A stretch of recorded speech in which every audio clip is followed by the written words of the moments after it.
I disagree with Tuka about the legal stance. And I would urge Cadburys if I was on board. Have a go. Hi everyone, so today looking to do a Dragon's Den reaction video. So this one is going to be regarding fighting for Mr Cadbury's name. We have an entrepreneur called James Cadbury. He's the great grandson of the famous John Cadbury, who has the Cadbury's chocolate brand. Let's get into it. James, I have a really different opinion. And actually everything, almost bar none, that I've heard, I disagree. I disagree that the branding's not on point. I absolutely think the branding is perfect. I disagree with Tuka about the legal stance. And I would urge Cadburys if I was on board. Have a go. Because it would be the best publicity you'll ever receive. We'll take them on. Yeah, that's my view. And we'll take them on because, do you know what? There's a heritage and this is your name. Nobody has the right in business to take your name away from you. So I am going to make you an offer. That's actually an interesting point because actually that's true. He did have a name and that is his name. So you can't say you can't use your own name on a product. So fundamentally agree with that. It's also interesting to see how different the entrepreneur's views can be and how, you know, if you got an opportunity, you just got to see what happens. You just got to try it because as you can see, despite a lot of them being so experienced and so on, they still had completely different views in terms of should they do it, what would happen, etc. So there's definitely a place for just testing ideas and seeing what would happen. Oof, a 20% offer. They like to take a big slice of the pie. So it'll be interesting to see if he negotiates. It seems a bit high in terms of the percentage, but let's see what he does.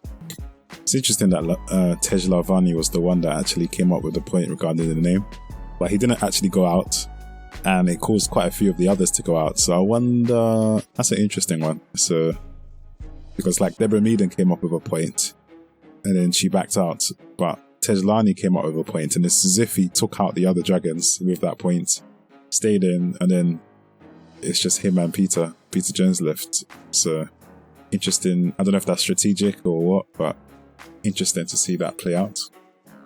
Yeah, so the part about him possibly doubling or tripling the value, yes, yeah, probably. But the part of that being a fair offer, no, I don't think that's a fair offer. It was a very, definitely backed him into the corner with that offer. Definitely could have been better. And it's interesting to see in the new season that Stephen Butler definitely brings that up a lot, that, you know, Peter Jones tends to really, or well, not Peter Jones in particular, but the Dragons tend to really back the entrepreneurs into a corner, and this is a good example of it. In my opinion, that could have been negotiated down to maybe 10 to 15%. That's a heavy increase. And let's be honest, if the Dragons think it's a good deal that they're willing to invest into, there's going to be lots of others that do too.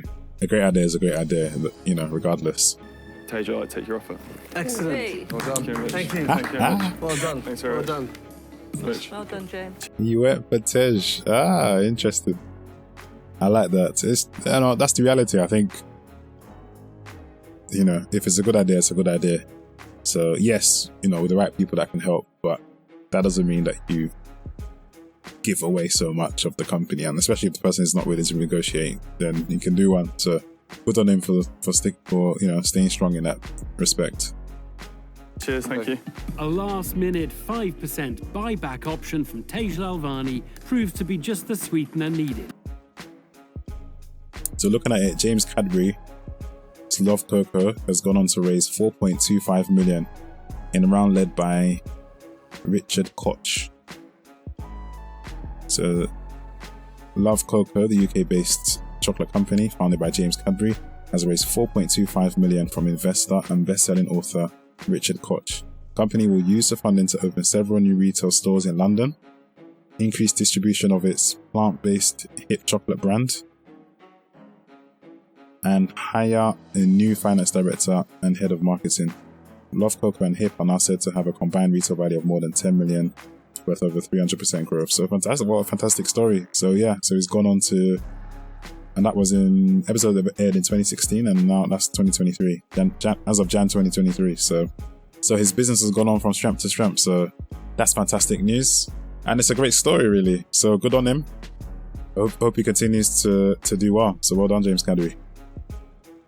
That's all for today. Like, comment, and subscribe. Let me know what you thought of the negotiation. Did you think that the valuation was fair? Do you think that he did the right thing going for Tej rather than going for Peter Jones? Let me know what you think in the comments. Have a good one and see you next time.